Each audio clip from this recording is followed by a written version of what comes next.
Hello, ladies and gentlemen. Are you all very well? Yes! Well done. That was the test to see how many of you could actually understand me.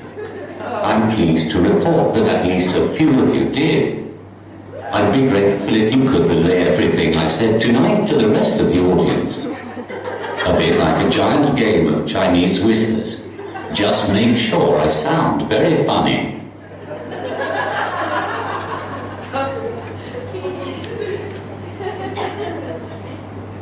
Before we go any further, let's deal with the elephant in the room. I know what you were all thinking when you saw me come on stage. Don't worry about it. It's fine. It happens all the time and I'm used to it by now. You were thinking, here comes another wanker with his iPad. You'd be mistaken. I'm a disabled wanker with an iPad. The difference being that I paid for the iPad with my benefit money. Don't tell David Cameron. He still thinks I can't walk, still have bad eyesight and have a problem with my bladder. Unfortunately for those closest to the stage, one of those facts is actually true. There should be a bucket down there somewhere. Please, could one of you hold it for me in case of emergency? I'm usually a pretty good shot. Cheers. Let's face it though, Dave isn't a big fan of disabled people. I'm sure he thinks I'm going to wake up one day and not be disabled anymore. It kind of gives me a warm, fuzzy feeling that I disappoint him every morning. The posh fucker. Incidentally, do you know what David Cameron's favorite website is? WeBuyAnyCare.com. In case you were still in any doubt, I really am disabled. It's definitely not just really good acting. I lost my voice when I was very young and I haven't found it since. Don't you just hate it when that happens? I've looked everywhere for it. Down the back of the chair, in the washing machine, everywhere. On the bright side, I did find the television remote control, £3 and change in the used rubber Johnny. That's now safely back in my wallet. Don't worry though, you can't catch it from me. It just means that you're better not get stuck behind me on the stairs if there's a fire. And that I get the best seats on buses. It's a small price to pay. When I realized I'd never be able to talk again, I was speechless. I began to try to communicate through the medium of dance.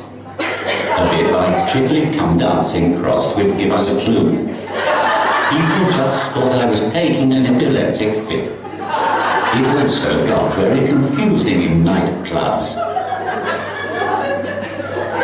I do need to set a few things straight. Firstly, I'm not drunk and this is actually how I walk all the time. Despite what embarrassed parents might tell their children when they ask awkward questions as I walk past. I did spend 8 years as an alcoholic in a vain attempt to correct this issue, thinking that if I drank enough, I'd walk straight. Turns out it just aggravated the bladder issue further. Sorry, getting to the front row. Secondly, I am not related to Stephen Hawking in any way. However, I do hate the way people take the piss out of the way he speaks. I can really sympathize with him. And thirdly, I realize that my voice sounds like it should belong on a children's storytelling program. But if you're expecting Jack and the Beanstalk, you're going to be very disappointed. I got the metro to a gig this evening. I always like to sit in those seats for disabled people. It's just easier to get off. Anyway, I was in that seat and was about halfway here when another disabled person got on and asked me to move. I'll be honest, I didn't realize I'd be playing disabled top trumps when I got on board. Needless to say, I didn't move. Who cares if he was both blind and deaf? I was there first. It was very awkward. He couldn't see that I was still there. And I couldn't tell him I wasn't moving because I can't speak. He wouldn't have heard me anyway. In the end, I had to throw his guide dog stick. I didn't mean for them to end up under the train.